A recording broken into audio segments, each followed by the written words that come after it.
समुद्र की लहरें बार बार आ रही है, तट से टकरा रही है और जा रही है। जैसे हजारों वर्षों से इसी अरब सागर के रास्ते पुर्तगाली आए, फ्रांसीसी आए, अंग्रेज आए, बार बार इन्होंने भारत पर हमले किए,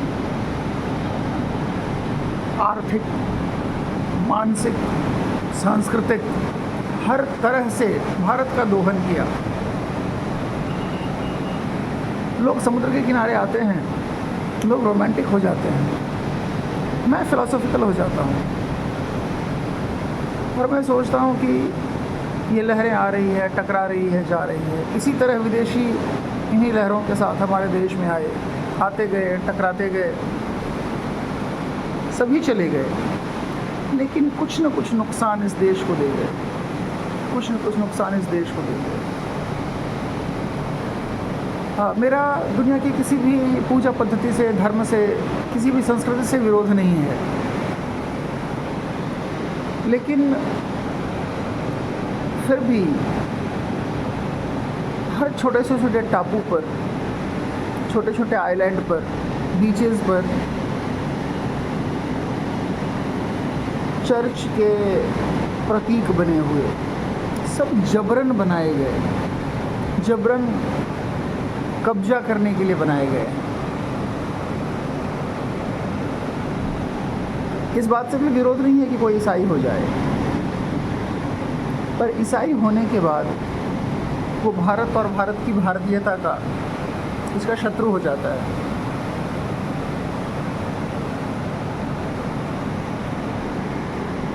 कई तरह की समस्याएं हैं।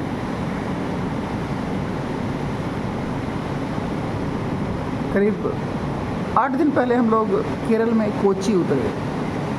कोची एयरपोर्ट से अनिल कुमार थे हमारे कैब के ड्राइवर, जो हमें लेकर फोर्ट कोची गए।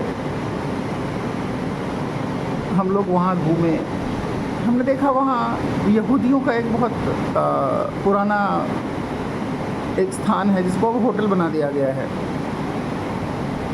मैंने सोचा यहूदियों के साथ भी बहुत भीषण रक्तपात और दुर्व्यवहार, पारसियों के साथ भी। यहूदियों ने काफ़ी श्रम करके अपना इज़राइल वापस लिया, अपना गौरव प्राप्त किया। भारत बहुत विशाल है और भारत में इतने सांस्कृतिक आक्रमण हुए और इसने छोटे बड़े इतने सारे घाव हमारे देश को दिए, हमारे समाज को दिए। इसको वापस पाना बहुत बड़ी चुनौती है। मैं ये नहीं कहता कि जो ईसाई हो गया, जो मुस्लिम हो गया, वो वापस हिंदू हो जाए, आवश्यक नहीं है। वो अपनी पूजा पद्धति, अपनी संस्कृति, उसके साथ जिए। भारत में यही स्वतंत्रता है सबको। पर धर्मांतरण के साथ वैचारिक राष्ट्रांतरण हो जाता है, वह व्यक्ति भारत का शत्रु हो जाता है और ये बहुत दुख की बात है। कई बार लोग ये भी बोलते हैं कि ये वो बातें हैं जो सब जानते हैं लेकिन बोलनी नहीं चाहिए। पर किसी न किसी को तो बोलना पड़ेगा।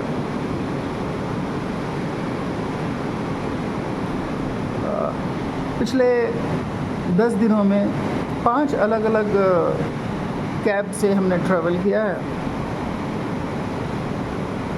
एक मुस्लिम ड्राइवर भी था हमारे साथ, उसका बहुत अच्छा आचरण, सब कुछ बहुत अच्छा। पर उससे हमने चर्चा की तो उसने बताया कि किस तरह से बहुत पहले उसके परिवार का धर्मांतरण हुआ।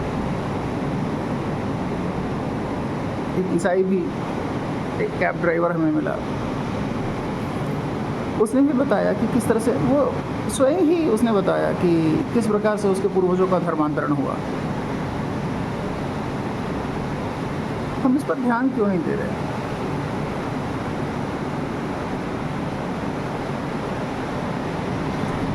सभ्यताओं के टकराव में हिंदू कहीं नहीं है।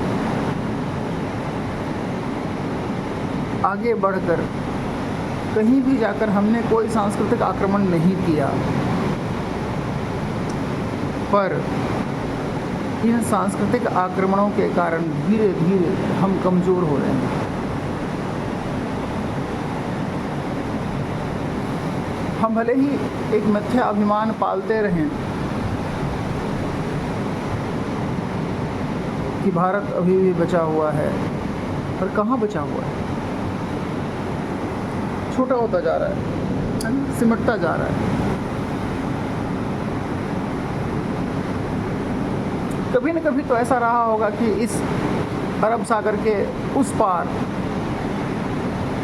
जहाँ यह समुद्र आकाश से मिलता हुआ दिख रहा है,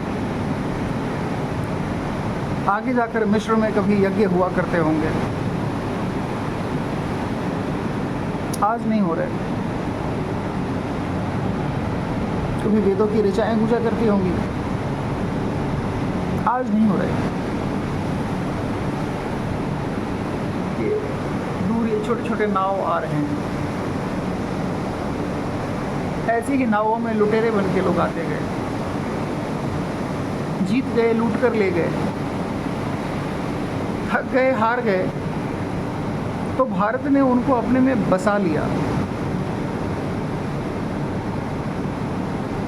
पर वो अपनी विचारधारा, अपनी सांस्कृतिक चेतना के साथ यहाँ फैलते रहे।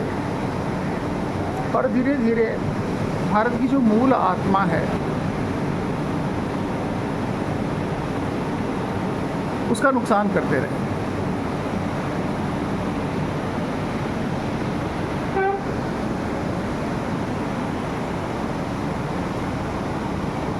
भारत पूरी तरह सुरक्षित होना,